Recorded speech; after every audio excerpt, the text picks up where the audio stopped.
Assalamualaikum warahmatullahi wabarakatuh. Salam sejahtera bagi kita semua. Om Swastiastu, Namo Buddhaya, Shalom, salam kebajikan. Kembali lagi bersama Kerabat ID. Kali ini kita akan membahas FR SKD ya teman-teman ya. FR ini adalah FR pada hari ketiga pelaksanaan tes SKD.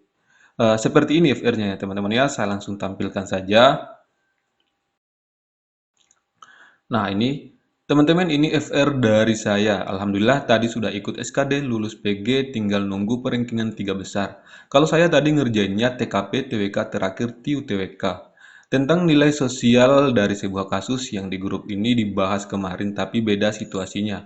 Ada pasal 26 ayat 1 tapi bukan ditanyakan bunyinya namun penerapannya. Kebanyakan soal pemahaman integritas, tugas MK, tapi bukan penalaran namun penerapan, ide pokok, dan kesimpulan bacaan. Nah, selanjutnya ada FRTU juga ya teman-teman ya. Namun di sini, pada video ini kita akan fokus untuk membahas FR dari TWK yang disebutkan ini ya teman-teman ya. Nah, di sini saya sudah sediakan soal untuk teman-teman. Saya membuat soal yang betul-betul bisa menggambarkan FR ini ya teman-teman. Atau setidaknya teman-teman bisa mempunyai gambaran terhadap FR ini ya, seperti itu. Oke, kita mulai dari nilai sosial dalam kasus ya teman-teman ya. Baik, langsung saja kita tampilkan soalnya. Let's go. Meski termasuk anak yang pandai dan masuk kelas akselerasi, Romero tetap memiliki banyak teman dan sahabat. Baginya teman adalah lingkungan yang dapat memberikan banyak inspirasi dan pengalaman yang tidak diperoleh di bangku sekolah. Di rumah ia juga bersikap baik pada tetangga. Ia ingat ketika orang tuanya berpesan, carilah teman dan sahabat sebanyak-banyaknya karena kita tidak bisa hidup sendiri. Suatu saat pasti kita membutuhkan orang lain. Nilai yang terkandung dalam penggalan cerpen tersebut adalah bla bla bla. A. Budaya, B. Moral, C. Pendidikan, D. Estetika, E. Sosial. Mari kita lihat satu persatu pilihan jawabannya teman-teman. Poin A, nilai budaya. Nah, ini nilai yang berkaitan dengan kebiasaan masyarakat ya, yang dilakukan secara berulang-ulang atau biasa disebut dengan adat istiadat ya. Nah, kemudian nilai moral, nilai moral ini adalah nilai yang berkaitan dengan budi pekerti ya, atau tingkah laku manusia terhadap sesama manusia yang lain. Nah, ini juga bukan ya teman-teman ya, bukan jawabannya. Kemudian nilai pendidikan, ini merupakan nilai yang berkaitan dengan perubahan tingkah laku ya teman-teman, dari yang tidak baik ke yang baik. Ini bukan ya teman-teman ya. Kemudian nilai estetika. Nah, nilai estetika ini biasanya disebut dengan nilai keindahan ya, yaitu nilai yang berkaitan dengan hal-hal yang menarik atau menyenangkan. Bukan juga ya teman-teman ya. Jadi kemungkinan jawabannya ini adalah nilai sosial. Coba kita lihat ya teman-teman. Nilai sosial ini adalah nilai yang berkaitan dengan masalah sosial dan hubungan manusia dengan masyarakat atau interaksi antar manusia. Nah, penggalan novel pada soal ini lebih ke nilai sosial ya teman-teman ya. Jadi jawabannya adalah nilai sosial. Jadi teman-teman di sini harus menguasai atau memahami nilai-nilai yang terkandung dalam bacaan ya, entah itu nilai budaya, moral, pendidikan, estetika, sosial, politik, ekonomi dan sebagainya. Perlu dipahami ya teman-teman ya.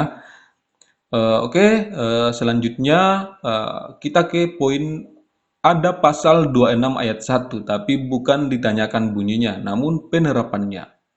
Pasal 26 ayat 1 ini membahas tentang status kewarganegaraan ya teman-teman. Tepatnya bunyinya yaitu yang menjadi warga negara adalah orang-orang bangsa Indonesia asli dan orang-orang bangsa lain yang disahkan dengan undang-undang sebagai warga negara. Oke, di sini saya juga sudah siapkan soalnya ya teman-teman. Mari kita bahas. Ezra Walian adalah seorang pesepak bola kelahiran Amsterdam, Belanda 22 Oktober 1997. Ayah Ezra Walian, Glenn Ad. Kita langsung saja dulu pada pertanyaan ya teman-teman ya. Status kewarganegaraan yang diperoleh Ezra Walian ditetapkan berdasarkan asas bla bla bla. A. Apatride, B. Bipatride, C. Repudiasi, D. Ius soli, E. Ius sanguinis. Pada bacaan soal disebutkan pada kalimat pertama ya teman-teman ya, bahwa Ezra Walian adalah seorang pesepak bola kelahiran Amsterdam, Belanda. Kemudian kalimat selanjutnya, ayah Ezra Walian, Glenn Arthur, berasal dari Manado, Indonesia. Dan Linda Bosch ibunya asli Belanda. Berarti Ezra Walian memiliki garis keturunan Indonesia dari ayahnya. Nah, mari kita lihat pilihan jawabannya teman-teman. Apatride. Nah, apatride ini adalah istilah untuk orang-orang yang tidak memiliki kewarganegaraan ya teman-teman ya. Kemudian bipatride, nah itu adalah istilah untuk orang-orang yang memiliki kewarganegaraan ganda. Selanjutnya pilihan jawaban C, repudiasi. Nah, ini merupakan hak untuk menolak suatu kewarganegaraan yang diberikan oleh orang lain. Bukan juga ya teman-teman ya.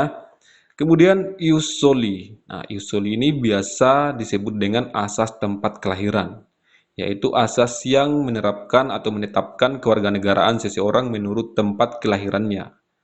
Kemudian ius sanguinis atau yang biasa disebut dengan asas keturunan. Nah, ini merupakan asas yang menetapkan atau menerapkan kewarganegaraan seseorang menurut keturunan atau pertalian darah. Nah, jadi jawaban yang tepat adalah E ya teman-teman ya, ius sanguinis. Karena di situ Ezra Walian memiliki keturunan Indonesia dari ayahnya atau pertalian darah dari ayahnya. Jadi, status kewarganegaraan yang diperoleh Ezra Walian ditetapkan berdasarkan asas ius sanguinis.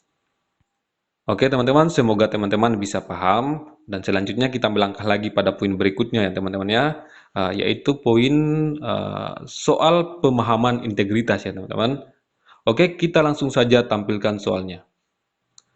Oke, kita langsung pada pertanyaan ya teman-teman.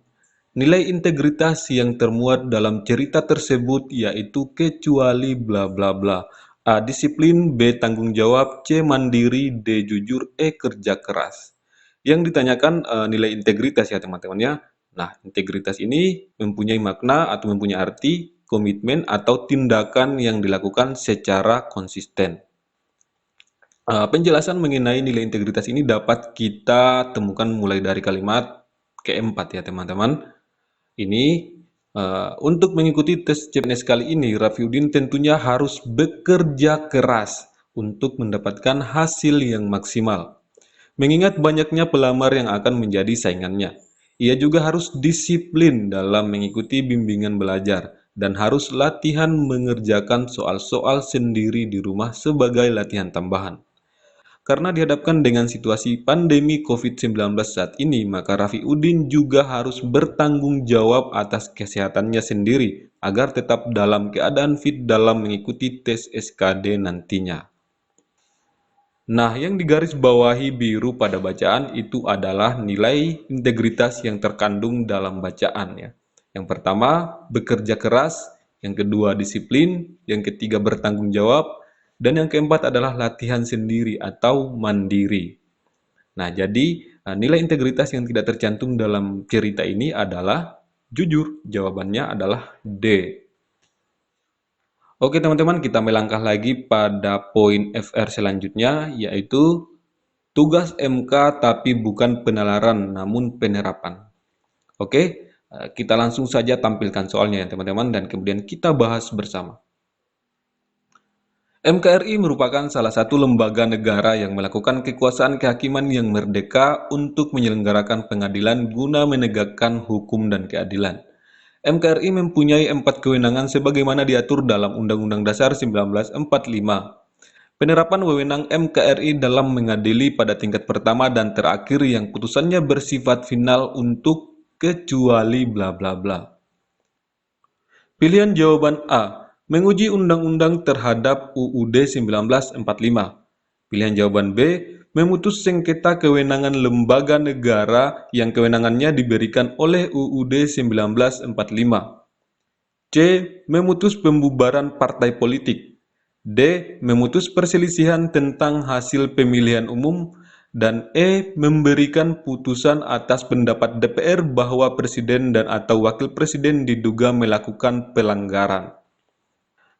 Nah, wewenang dari Mahkamah Konstitusi Republik Indonesia atau MKRI ini dijelaskan pada pasal 24C ya teman-teman pada UUD 1945. Tepatnya pada ayat pertama, ya ini ya teman-teman saya tampilkan.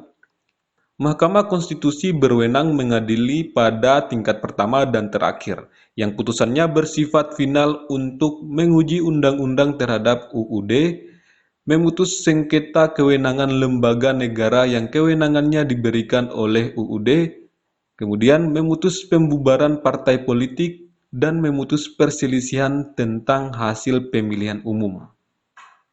Nah, jadi pada pilihan jawaban yang tidak termasuk wewenang dari Mahkamah Konstitusi ini yaitu memberikan putusan atas pendapat DPR bahwa presiden dan atau wakil presiden diduga melakukan pelanggaran. Jadi jawabannya adalah E. Nah, pilihan jawaban E ini teman-teman, dia masuk dalam kategori kewajiban dari Mahkamah Konstitusi. Seperti yang dijelaskan pada pasal 24C ayat 2 ya teman-teman ya, yaitu Mahkamah Konstitusi wajib memberikan putusan atas pendapat DPR mengenai dugaan pelanggaran oleh presiden dan atau wakil presiden menurut Undang-Undang Dasar. Oke teman-teman, jadi ini hanya contoh soal ya teman-teman. Ini hanya saya berikan untuk dasar kepada teman-teman. Selanjutnya teman-teman kembangkan sendiri ya. Oke, selanjutnya kita melangkah lagi pada poin berikutnya, yaitu ide pokok. Nah, di sini juga saya sudah sediakan soalnya teman-teman. Kita langsung saja tampilkan soalnya dan kita bahas bersama. Nah, soalnya cukup panjang ya teman-teman, terdiri dari 2 paragraf. Jadi, jika kita dapatkan soal seperti ini, kita langsung pada pertanyaan. Pokoknya, apapun soalnya, kita tetap langsung dulu pada pertanyaannya. Kalimat utama paragraf pertama teks tersebut adalah bla bla bla. A. Perubahan iklim terjadi di berbagai penjuru dunia termasuk Indonesia. B. Peristiwa alam tersebut berdampak pada keadaan alam daerah tertentu. C. Perubahan iklim menyebabkan cuaca ekstrim mulai dari kemarau panjang hingga hujan yang tidak menentu. D. Perubahan iklim terjadi akibat pemanasan global yang disebabkan oleh ulah manusia. E. Dampak dari pemanasan global. Pada dasarnya, kalimat utama itu merupakan kalimat yang ada di dalam paragraf yang memiliki gagasan utama, teman-teman ya. Kalimat utama ini biasanya berada pada awal paragraf ya. Jika kita lihat paragraf pertama pada bacaan ini, kalimat utamanya itu ada pada kalimat pertama ya teman-teman ya. Perubahan iklim terjadi di berbagai penjuru dunia, termasuk Indonesia. Nah, hal yang menguatkan kalimat tersebut merupakan kalimat utama adalah pada kalimat selanjutnya, kalimat setelahnya itu hanya berisikan penjelasan atau kalimat penjelas mengenai perubahan iklim itu. Jadi pilihan jawabannya adalah A, teman-teman ya. Oke, teman-teman, selanjutnya kita melangkah lagi pada poin terakhir dari FR yang menjadi fokus pembahasan kita pada video ini, yaitu kesimpulan bacaan. Kita langsung saja tampilkan soalnya dan kita bahas bersama. Kadang kita mungkin harus mengonsumsi minuman manis setiap hari, tapi hal itu tidak baik bagi tubuh. Untuk mengatasi keinginan itu, kamu bisa menggantinya dengan buah-buahan yang mengandung banyak air, seperti semangka atau melon. Simpulan paragraf di atas adalah A. Minuman manis dapat diganti dengan mengonsumsi buah yang berair banyak. B. Minum minuman manis tidak baik bagi tubuh. C. Semangka dan melon adalah buah yang mengandung banyak air. D. Kita mungkin harus mengonsumsi minuman manis setiap hari. Atau E. Semangka dan melon banyak airnya. Nah, untuk menjawab soal ini teman-teman harus temukan gagasan utama dari paragrafnya terlebih dahulu. Nah, gagasan utama dalam paragraf ini itu adalah kadang kita mungkin harus mengonsumsi minuman manis setiap hari. Kenapa ini gagasan utamanya? Karena konteks mengonsumsi minuman manis itu yang dibicarakan oleh paragraf pada soal. Jadi, dari konteks mengonsumsi minuman manis ini, kemudian berkembang mengenai kebiasaan minum minuman manis tidak baik bagi tubuh.